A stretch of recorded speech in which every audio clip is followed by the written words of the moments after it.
हरियाणा के मुख्यमंत्री मनोहर लाल खट्टर फिर एक बार मनोहर सरकार का नारा लेकर 20 दिन की जन आशीर्वाद यात्रा के लिए निकले हैं और न्यूज नेशन इस यात्रा में उनसे मिलने के लिए आया है। आइए मिलते हैं हरियाणा के मुख्यमंत्री मनोहर लाल खट्टर से।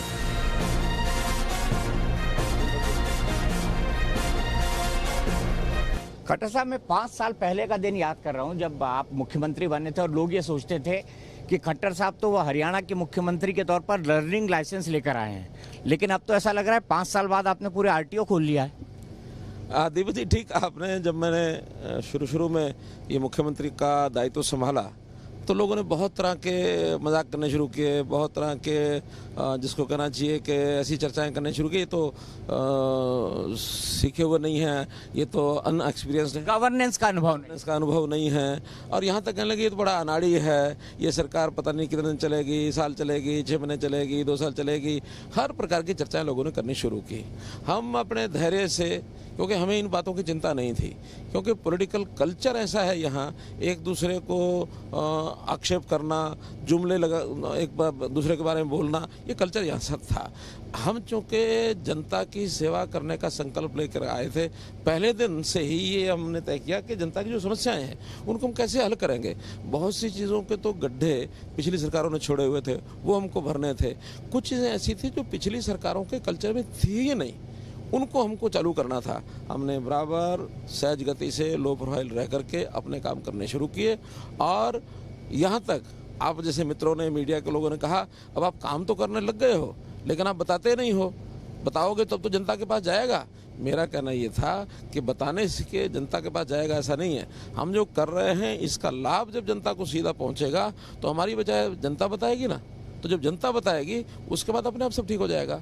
आज करते करते वो सारा दृश्य आप देख रहे हैं, जनता बता रही है कि सरकार ने ये किया, ये किया, ये किया, सब बता रही है, सामने रिजल्ट आपने इस बार नारा दिया है अब की बार 75 पार, 90 सीटें हैं विधानसभा में। आप किस आधार पर ये नारा दे रहे हैं वो तो लोगों को समझ आता है कि अपोजिशन नहीं है इस वक्त, एक भारतीय जनता पार्टी के पक्ष में राष्ट्रवाद का एक उफान सा है और खासतौर से 370 और 35 को हटाने के बाद राष्ट्रीय मुद्दों का भी राज्य के चुनाव में फर्क पड़ता है, ये एक वाजिब सी बात है। लेकिन जब आप मुख्यमंत्री बने थे तब आपके पार्टी के कई लोग ये मान के चलते थे कि खट्टर साहब जाएंगे तो मैं आऊंगा। 5 साल बाद उन लोगों का क्या हुआ जो यही सोचते रहते थे कि मेरा आरएससी टिकट कभी कंफर्म होगा? देखिए, पहली बात तो यह है कि आपने कहा हमने 75 का लक्ष्य क्यों तय किया। आप देख रहे हैं जब से हमने सत्ता संभाली है लगातार, चाहे ग्रामीण क्षेत्र हो चाहे शहरी क्षेत्र हो, हमको लगातार चुनाव के अंदर जनता का जो प्यार मिल रहा है। आखिर पैमाना चुनाव ही होता है। जो महत्वपूर्ण बात है, हमने ये देखा कि 5 साल आपने क्या किया और 5 साल आगे क्या करने वाले हैं, लेकिन राजनीति में पॉलिटिकल कल्चर भी एक बहुत महत्वपूर्ण एंगल होता है। और जब पॉलिटिकल कल्चर की बात की जाती है हरियाणा की, तो आप पर सबसे पहले ये कहा लोगों ने कि देखिए खट्टर साहब के घर तो लोग ही नहीं आते हैं, पहले मुख्यमंत्रियों के घर 1000 लोग, 2000 लोग, 5000 लोग एट ए टाइम बैठे होते थे। आपने हरियाणा के पॉलिटिकल कल्चर को बदला है, उस कल्चर को जिसमें लोग नेता के पीछे भागा करते थे, आपने कैसे बदलने की कोशिश की? देखिए, उस समय में पिछली सरकारों के लोग, उनके घर लोग आए, भीड़ मची रहे और वो 2-2 दिन 3-3 दिन लोगों को मिले नहीं, वहाँ लोग डेरा डाल के बैठे रहे। शायद वो नेता इसको अपनी ताकत मानते थे। मैं समझता हूँ ये ताकत नहीं, ये जनता की परेशानियाँ होती थी और उन परेशानियों को वो ठीक से समझ नहीं पाते थे और जनता परेशान होती रहे, उनके आगे पीछे घूमती रहे और देखने वाले लोगों को लगता था कि ये नेता के बड़े फॉलोवर्स हैं और साथ लगे हुए। ये नहीं पता कि पीड़ित लोग हैं, उनके आगे पीछे घूम रहे हैं।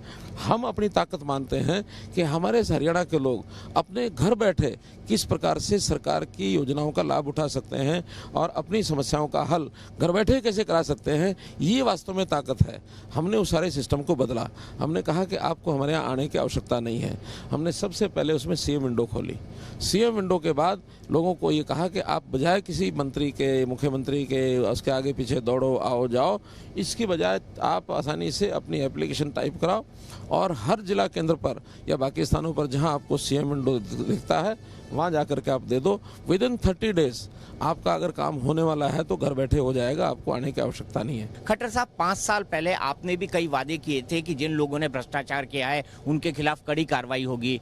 कई सारे मामलों में आपने जांच बिठाई। मैं एक स्पेसिफिक मामले की बात करता हूं जो रॉबर्ट वाड्रा से जुड़ा हुआ है। आपने उस जो लैंड यूज चेंज हुआ था उस मामले पर जांच भी कराई, उसकी जांच रिपोर्ट भी आई, लेकिन उन पर कोई कार्रवाई होती नहीं दिखाई देती। क्या वो सिर्फ 5 साल पहले आपका सिर्फ एक चुनावी वादा था, या लोग ये उम्मीद करें कि अगर उन्होंने कुछ गलत किया है, जैसा कि उस रिपोर्ट में लिखा है कि उन्होंने गलत किया है, तो वो जेल जाएंगे? देखिए दीपक जी, हमने जो बात कही थी वो हमने पूरी की है। हमने ये कहा था कि जिन्होंने भ्रष्टाचार किया है उनके खिलाफ कार्रवाई होगी, इन्वेस्टिगेशन होगी, और ये कार्रवाई सरकार स्वयं अपने हाथ से नहीं करती है।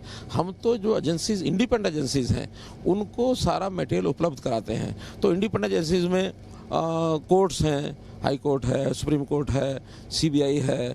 कई बार किसी पर्टिकुलर जांच के लिए कमीशन बैठाने पड़ते हैं। हमने कमीशन बैठाया, जैसे मानो धिंगड़ा कमीशन हमने बैठाया था इस प्रकार के सारे जो गलत काम किए उसके लिए। और उस समय जो एक्सीएम भूपेंद्र सिंह हुड्डा है, उन्होंने छाती ठोक करके कहा था, ताल ठोक करके, कि भी हाँ मेरा कोई दोष नहीं है और आप किसी प्रकार की जांच कराएं, मैं घबराने वाला नहीं हूँ।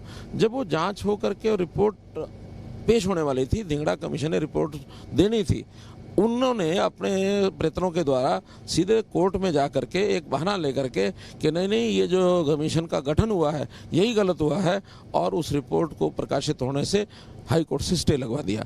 मेरा ये कहना है कि अगर वो दोषी नहीं थे, उनके मन में पाप नहीं था, तो फिर वो गठन ठीक हुआ गलत हुआ इस बात को आधार मान करके और वो सुप्रीम हाई कोर्ट में उस कमीशन को रुकवा देते हैं रिपोर्ट को, तो इसका मतलब है कहीं ना कहीं दाल में काला है।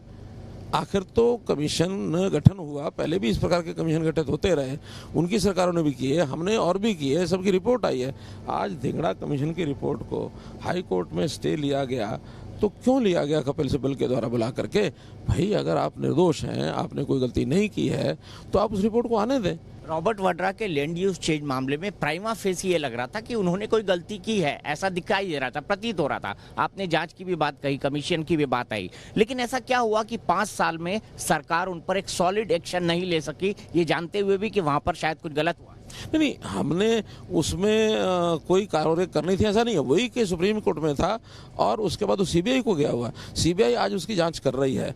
जहां तक सीएलयू का ये जो हॉस्पिटल बनाया था उन्होंने, उस हॉस्पिटल में ग्रामीण क्षेत्र, एक गांव की जो पंचायती जमीन ली थी, वो तो लाइसेंस रद्द हो चुका है, और वो लाइसेंस रद्द होकर के ग्रामीण वालों ने, लोगों ने अपनी उस जमीन को छुड़ाने के लिए, और उन्होंने आगे अप्लाई भी कर दिया है।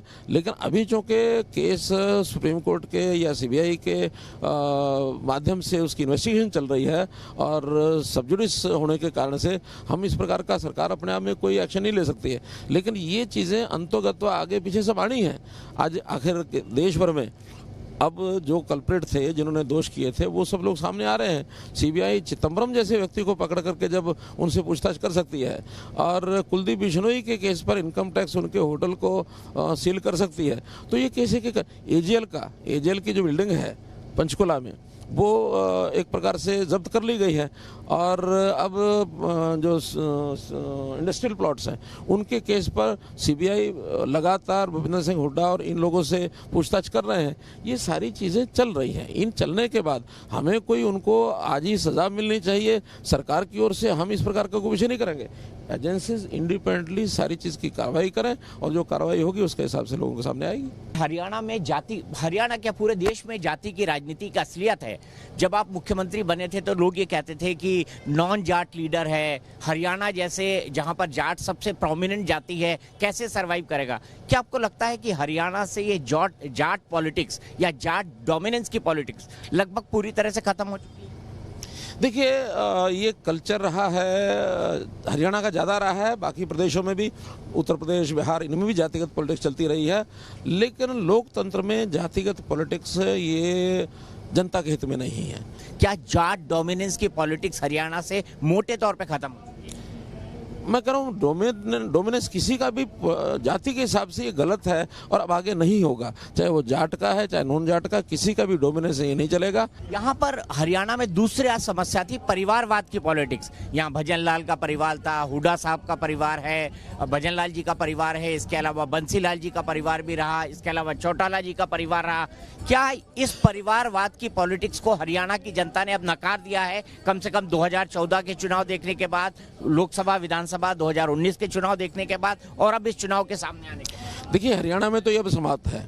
वैसे देश भर में भी अनुभव ये है कि जहाँ जहाँ परिवारवाद की राजनीति ये चली है, उनकी राजनीति केंद्र में कांग्रेस को भी अगर सबसे बड़ा नुकसान हुआ है तो ये परिवारवाद की राजनीति का हुआ है। सर, आप जनता से जब बात कर रहे हैं, इंटरेक्ट कर रहे हैं, तो आपने कई जगह कहा कि मेरा लाइसेंस रिन्यू कर दीजिए, तो जनता क्या रिस्पॉन्ड करती है, क्या कहती है आपको? लाइसेंस रिन्यू करने वाली आप? जनता का बहुत अच्छा रिस्पांस हमको मिल रहा है।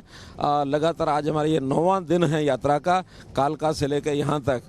मैं समझता हूँ हमने कोई 51 विधानसभाएं कवर कर ली हैं और इन सब में जनता अभूतपूर्व प्यार हमको दे रही है। मैं कह सकता हूँ कि खट्टर साहब के लिए लोग कह रहे थे कि लर्निंग लाइसेंस लेकर आए थे, लेकिन 5 साल बाद रिन्यू करा रहे हैं। निश्चित रूप से आखिर एक लिमिटेड जो काम होता है उसको लोकतंत्र में दोबारा से लाने के लिए जनता से अपील करनी पड़ती है और जनता उत्साही है। जनता हमको ये जरूर मौका देगी, ऐसा मैं मानता हूँ।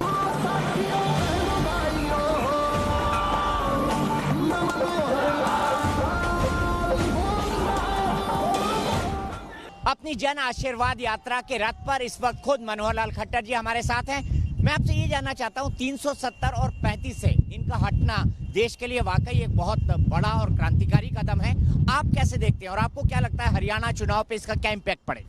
दीपक जी, देखिए, इस चीज़ों के लिए भारतीय जनता पार्टी इससे पूर्व जनसंघ के समय से हम 70 साल से ये आग्रह कर रहे हैं कि ये जो 370 और 35A जो उस समय लगाया गया था, ये कतई देश के हित में नहीं है।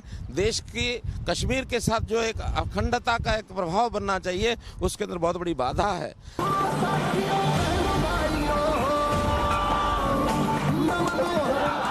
कश्मीर से धारा 370 और 35A को हटाए जाने के बाद महाराष्ट्र, झारखंड और हरियाणा में विधानसभा के चुनाव है। भारतीय जनता पार्टी के सामने सबसे बड़ी चुनौती इन तीनों राज्यों में भारी बहुमत से जीतने की होगी, ताकि पार्टी ये साबित कर सके कि कश्मीर पर लिए गए इतने बड़े फैसले में पूरा देश उनके साथ है। हरियाणा के मुख्यमंत्री मनोहर लाल खट्टर के जन आशीर्वाद यात्रा के रथ से दीपक चौरसिया, न्यूज़ नेशन के लिए।